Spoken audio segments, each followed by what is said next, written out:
once we have the models registered, let me run this because it might take some seconds.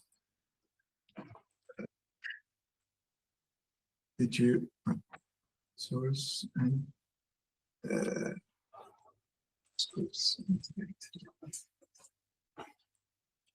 and here I think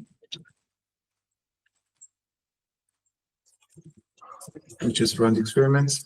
This will basically go to the main function and trying to solve this task using all these kind of models and parameters.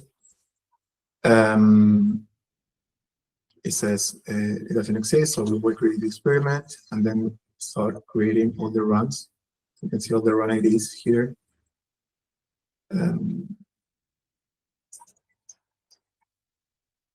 So yeah, by doing what we did in the training function, we are logging into MLflow. If the MLflow server is not running locally, it's like in a different URL, we can specify that. But I'll show you how to do that in a while for inference. But now I want to show you how the model's trained.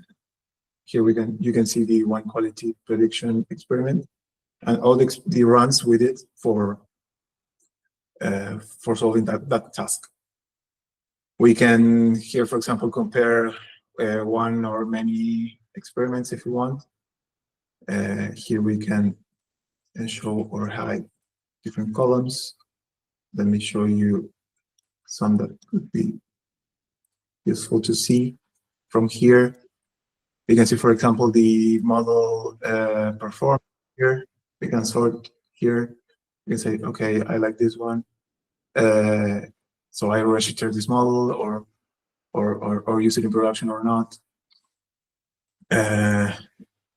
And since we are logging all the parameters, here we see all the different parameters. You can compare if you want. But yeah, we can also like compare between models.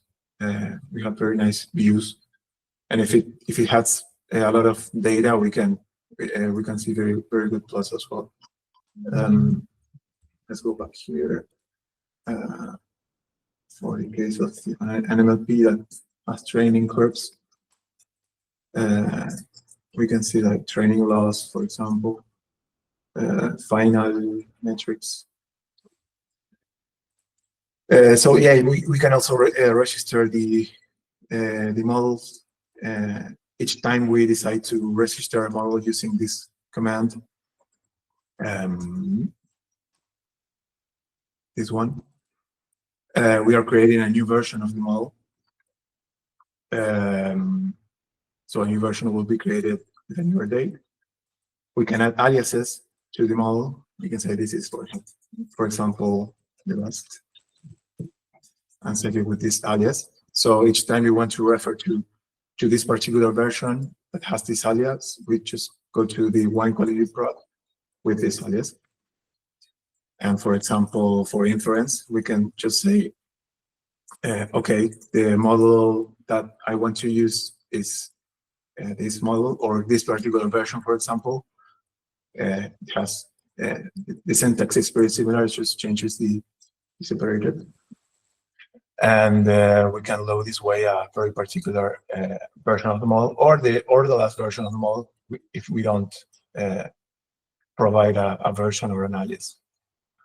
And also aliases can be arbitrary, or we can follow our internal pattern, let's say. So if we want to use a previously trained model, we have to just connect to the MLflow server. If we are running everything locally, we don't have to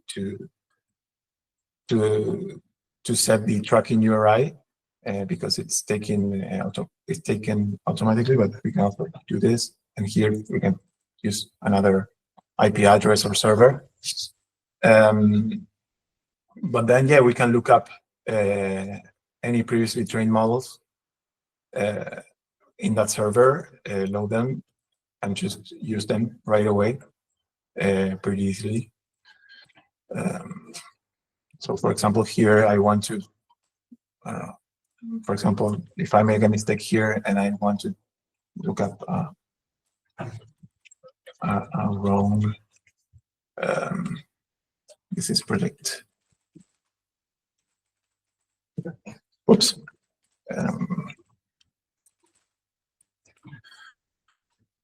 This will try to load the alias first, and if it doesn't find it, it will like load a particular version, but that version doesn't exist either. So let's put the right name, right alias.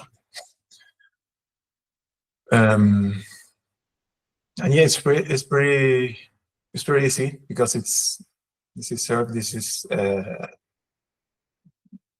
available to use for the team, for anyone that has access to the server and needs them all right away. And of course, we can have access to a lot of information of those training models, and also stores. Let me see. I don't know if I logged it.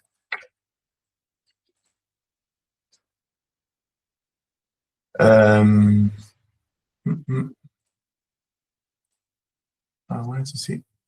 Here.